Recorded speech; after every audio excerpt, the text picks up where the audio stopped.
Hey guys, I hit rank 10 in Island Sanctuary a few hours ago, and in this video I'm going to tell you exactly how I did it and the ways that I do actually recommend to do it.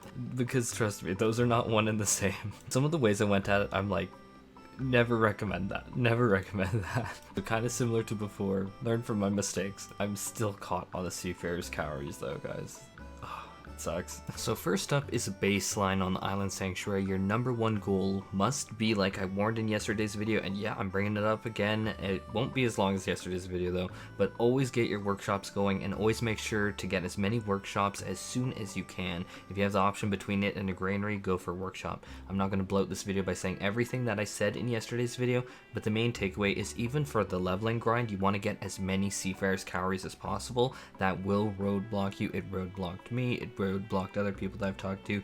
So you also do get a significant chunk of experience for every single workshop return, but the Seafarer's Calories are definitely a noob trap and should be really spent carefully to upgrade out before you buy any items. Yes, sure, the glamour does look good, but you know what looks even better is just like getting this content set up and ready, because it's actually very productive on its own. Now after that, make sure that you're doing everything else that you possibly can. All of the landmarks, have those being built. Granaries, have those being built. Upgrade your croplands when that's available. Expand the land when that's available. Build every tool. Every completion of these events, you get tremendously large experience, and like, it is noteworthy. You do not want to skip making landmarks. And in terms of what landmarks are which, honestly, I cannot tell you that any of it matters. I don't know what the impacts of the different types have other than aesthetics, but whatever you choose, make them. And then the last bit of generic advice is fill your animal pen and get those crops going. These are very, very, very slow. I'm not gonna lie, they are very slow in comparison,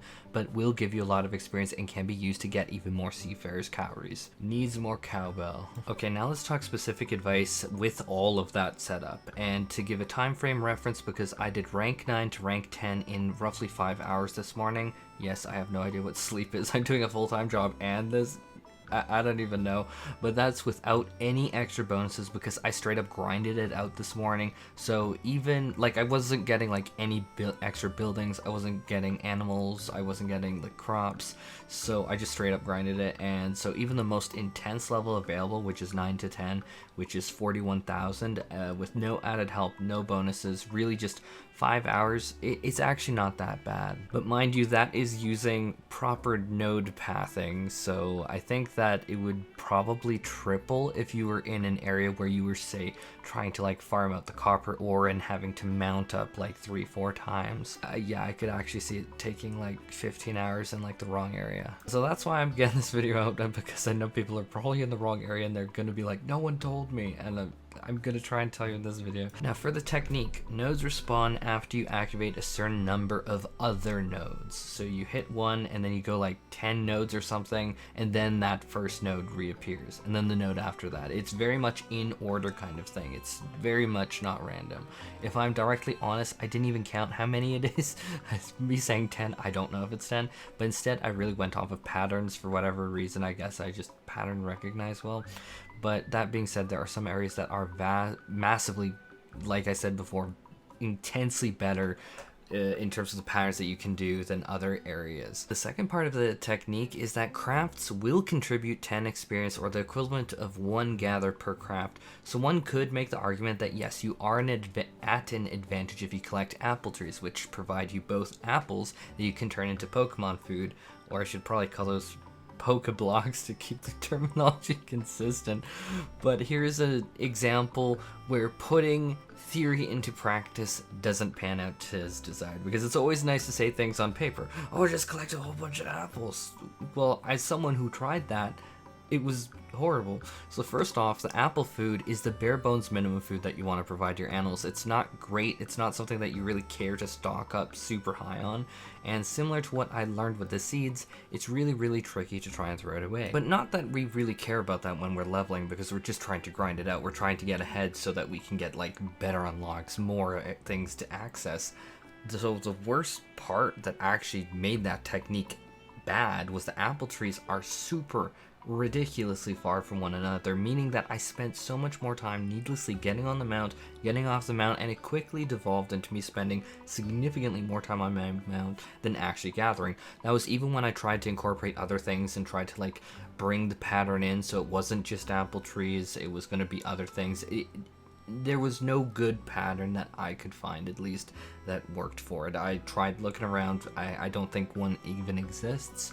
But if you know differently, let me know in the comments. But what I'm going to suggest is far different, which kind of, my point here is it made the benefit of collecting 3 apples to turn it into a 10 experience craft, aka 1 gather, and a bunch of vines and branches into another craft for 10 exp or 1 gather. It just made it worthless. The trade-off was so not worth it. And so the main leveling spot that I actually used for the bulk of my leveling was near the middle of the south of the map at x coordinates roughly of 22.6 and y of 26.2. I'm gonna make sure to edit an image in here.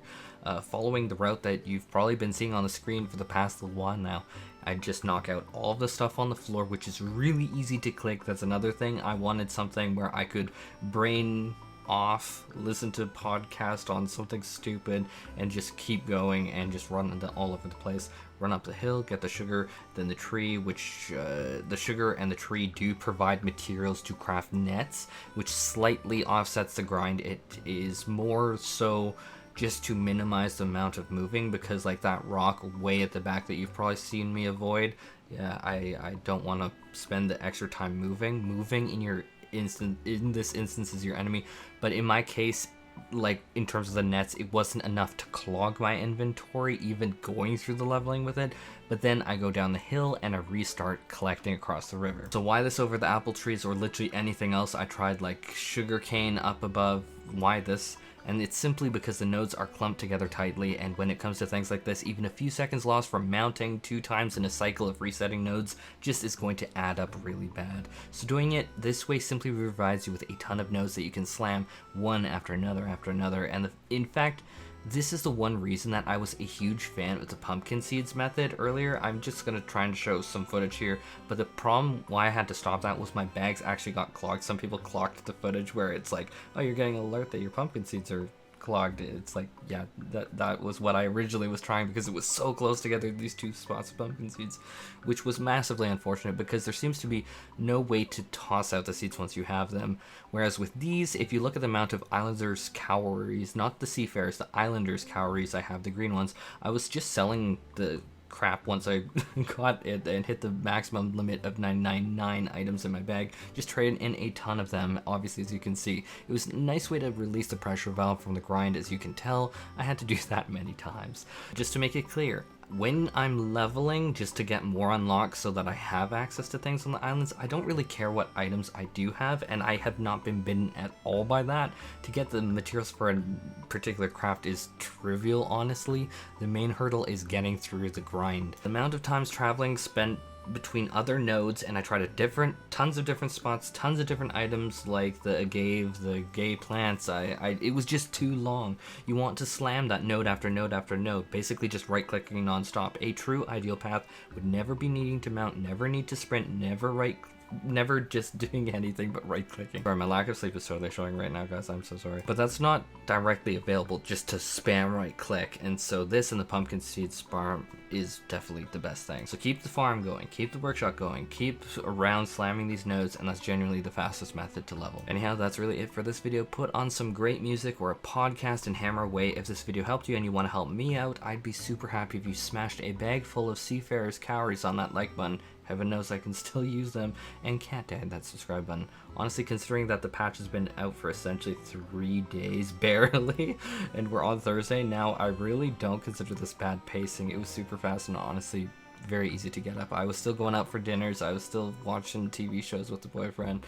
It really wasn't that bad, honestly.